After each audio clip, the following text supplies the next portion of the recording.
Yung mini farm po natin ay hanggang diyan po yun, yung mga talong. So, hanggang diyan po, medyo malaki-laki po talaga sana ito. At tsaka yun, ayun po yung vine vegetable doon na portion.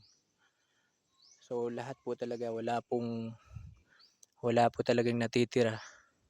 So, lahat po talaga namamatay dahil nababad nga po ng matagal sa tubig. So, yun po. Ang gagawin ko na lang po nito pagkatapos ko sa bukid, pagbalik ko dito ay asikasuhin ko din po ito para kahit papaano matamnan po ulit ng bago. Kasi sayang naman po. Ganun lang.